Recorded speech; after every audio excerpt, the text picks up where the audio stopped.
সত্যি ভাগাভাগি করছে। তুই কে যে আমাদের পারিবারিক আলোচনার মধ্যে ঢুকে গিয়েছিস? খালিদ, রিদিতা ম্যামের পার্সোনাল বডিগার্ড। মারা যাবার আগে এনায়েত সাহেব আমাকে অ্যাপয়েন্ট করে গেছেন আপনার সেফটির জন্য। পরবর্তী 3 সপ্তাহ রিদিতা ম্যামের সামনে কে যাবে, কি খাবে, কে কথা বলবে, কিংবা কোথায় সাইন করবে, সবকিছুই হবে আমার পারমিশনে। এটা কি মামার বাড়ির আবদার? বললেই মানতে হবে। হু আর ইউ? আমি কারোর থেকে পারমিশন চাইনি কিংবা কাউকে রিকোয়েস্ট করিনি। আমি আলটিমেটাম দিয়েছি, এখন কেউ পরিবারের বাইরে হোক কিংবা ভেতরে, রিদিতা ম্যামের সেফটির ব্যাপারে আমি কারোর ইন্টারাপশন এলাও করব। লাশ সামনে রেখে দুনিয়াবি হিসাব নিকাশ শোনার জন্য চরম অসম্মানের। আপনারা সবাই দ্রুত জানাজা ও দাফনের ব্যবস্থা করুন।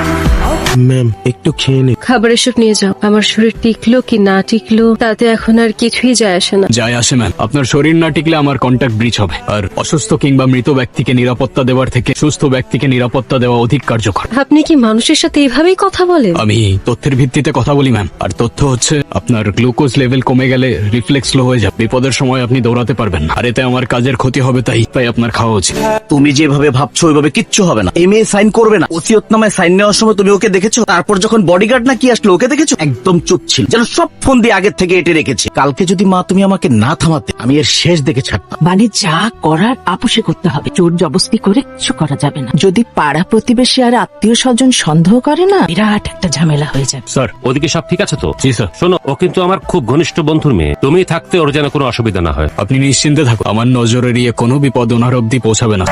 বাবা চলে যাওয়ার পর বাগানটা কেমন ফ্যাকাশ হয়ে গেছে, তাই না? বলতে পারছি না ম্যাম, এখানে কখনো আগে আসিনি আমি। বাবা সব সময় বলতেন মানুষ মারা গেলে নাকি তার প্রিয় বাগানটাও শোক পালন করে। শোক পালনের বিষয়টা ঠিক জানি না ম্যাম, তবে বাগানের মালিক না থাকলে দ্রুত আগাছা জন্মায়, আর আগাছা জন্মালে আসল গাছগুলো মরে। আপনার চারপাশটাও এখন আগাছায় ভরা। জানেন, এই পৃথিবীতে একমাত্র বাবাই আমাকে সব থেকে বেশি ভালোবাসতো। মা মারা যাওয়ার পর কোনোদিন মার অভাব বুঝতে দেয়নি। কালকে যাকে দেখলাম উনি। মা মারা যাওয়ার পর বাবা ওনাকে বিয়ে করে। উনি নিজের সন্তানের মতোই আমাকে দেখে, অনেক আদরও করে। ম্যাম, যে আদর করে আপনাকে বন্দি করে রাখে সেটা যত্ন না বরং শক্ত এক খাঁচা। আমি দেখেছিলাম কাল, তার এক হাত আপনার কাঁধে ছিল আর এক হাত ওসিয়তনামার ফাইল।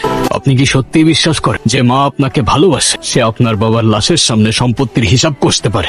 তোকে দেখে আমার কলিজাটা ফেটে যাচ্ছে রে মা। তোকে একাই ঘরে থাকতে দেখে আমার বুকটার মধ্যে খা খা করছে। চল মা, আমার ঘরে চল। তাছাড়া তোর সাথে আমার জরুরি কিছু কথাও আছে। জরুরি কথাগুলো দয়া করে এখানেই শেষ করুন। দেয়াল বদলে গেলে হয়তো আপনার কথাগুলোর অর্থও বদলে যেতে পারে। এটা কি ধরনের বেয়াদবি? আমার মেয়ের সাথে আমি একটু সুখ দুঃখের কথা বলবো, সেখানেও তোমার অনুমতি নিতে হবে? সমস্যা নেই খালিদ। আর মা, কি বলতেছো? অনুমতি কেন নিতে হবে? আমার কাজ অনুমতি দেওয়া না ম্যাম, তবে আপনার সুখ দুঃখের কথার জন্য যদি রিদিতা ম্যামের নিরাপত্তার কোনো ইন্টারাপ্ট হয়, সেক্ষেত্রে আপনার কথার মাঝে দেয়াল হয়ে দাঁড়ানোই আমার কাজ। যা বলার আমার সামনেই বলুন। তুমি ভুলে যেও না, এই বাড়িতে আমার স্বামী তোমাকে রেখেছে। যার জন্য আমাকে অ্যাপয়েন্ট করা হয়েছে, আমার দায়বদ্ধতা শুধু তার প্রতি। বাকি অন্য কোনো ক্যারেক্টার আমার কাছে ইম্পর্টেন্ট না। এই আমার বাড়িতে দাঁড়িয়ে আমার মায়ের মুখে মুখে তর্ক করিস? সাহস বেশি হয়ে গেছে না? ঘাড় ধাক্কা দিয়ে এই বাড়ি থেকে বের করে দে। চিনিস তুই আমাকে? চিনি। আপনি সে যার সাথে এই পরিবারের অর্থাৎ এনায়েত সাহেবের রক্তের কোনো সম্পর্ক নেই, তাই এই সম্পত্তিতে অধিকার দেখানোর লোকটা অনেকটাই অদ্ভুত আর সন্দেহজনক। কি বললি? আমার বাড়িতে দাঁড়িয়ে আমাকে বলিস সন্দেহজনক? তবে আপনি আর আপনার মা মিলে যে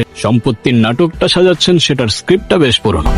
ম্যাম, আপনার হার্ট রেট আর ব্রিথিং প্যাটার্ন আমার কাছে নর্মাল মনে হচ্ছে না। আপনার কি কোনো ফিজিক্যাল পেইন অনুভব হচ্ছে? কি বলছেন আপনি এসব? আপনি কি মানুষের ইমোশন বোঝেন না? সরি ম্যাম, ইমোশন নিয়ে ডিল করা আমার কাজ না। সিকিউরিটি প্রোটোকল অনুযায়ী আমাকে রুট কজ জানতে হবে। আপনি যদি এভাবে রিয়াক্ট করেন তাহলে আমি ঠিকভাবে বুঝতে পারবো না। থামান গাড়ি, আমি বলছি থামান গাড়ি। আপনার এসব যান্ত্রিক কথা শোনার চাইতে রাস্তায় মরে যাওয়া ভালো। Stop the car. চোখের জল ফেলে হয়তো শোক কমানো যায় না, কিন্তু বিপদ কাটানো যায় না।